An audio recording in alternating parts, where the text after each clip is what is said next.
Во пресред на предстојниот попис кој треба да почне во недела на 5 септември, денеска имаме едно јавно обраќање до пратениците во Собранието на Република Македонија, така кажан условно последен повик до пратениците да се вразумат и да го одложат пописот на 5 септември.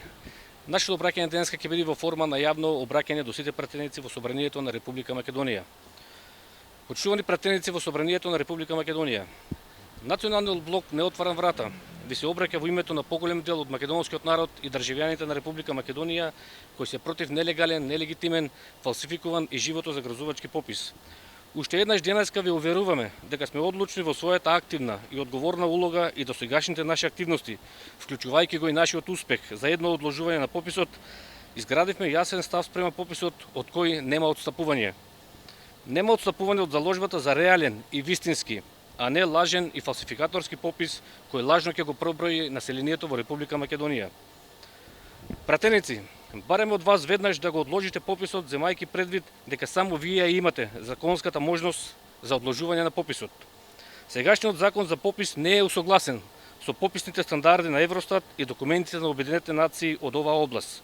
Бидејќи со законот се опфаќа резидентното и нерезидентното население, се дава можност на трети лица да попишуваат одсетни лица со покажување на нивен матичен број, се дава можност попишување на етничката и религиозната припадност од трети лица, иако овие определби се од строго лична и приватна природа, се дава можност за двоен подпис за пописот од страна на директорот и на заменик директорот на Државниот завод за статистика со цел пописот да биде важечки, што сепкувно го прават пописот политички наместо статистичка операција која што реално ќе го преброи населението. По овој контекст сакам да повикам посебно директор на Државниот завод за статистика да престане да ја лаже јавноста дека нашиот закон е согласен со стандардите на Евростат и документите на Обединетите нации од оваа област, бидејќи како што спомнав има најмалку 5 до 6 моменти кои што го прават нашиот попис неусогласен со тие документи. Пратеници, не смееме да дозволиме фалсификуван попис со кој дефинитивно се руши темелот на македонската држава и живото загрозувачки попис во услови на пандемија во која секојдневно гледаме заболени, а исто така и голем број починати лица. Пратеници, действувајте итно и до недела кога треба да почне пописот, направете законска измена за одложување на пописот. Во исто време ве потсетуваме и вас и целокупната јавност дека Националниот блок Не отварам врата уште на 9 март во ова собрание поднесе закон за престанување на важење на законот за попис. На 24 февруари поднесовме до Уставниот суд иницијатива за поништување на повеќе членови од законот за попис кои не се во согласност со Уставот на Република Македонија. Но за жал, нашиот закон и иницијатива остануваат закочени во собраниските фиоки и во фиоките на Уставниот суд.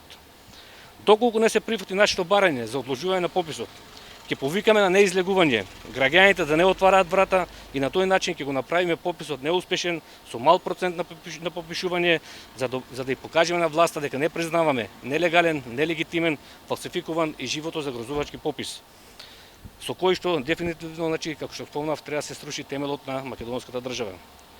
Пратеници, покажете одговорност и во услови на целосна концентрација на власта кај марионетскиот премиер Зоран Заев, одземете му го правото на Заев да договара и прифаќа фалсификување на пописот и во последен момент до недела одложите го пописот. За крај, ве предупредуваме дека македонскиот народ нема да прифати уште еден фалсификуван попис. Секој обид за фалсификување на пописот ќе се смета за опасна авантура и тешко велепредавство за Република Македонија. Националниот блок Не отварам врата го прави потребниот чекор. На потекст е вие пратеници. Не отвараме врата.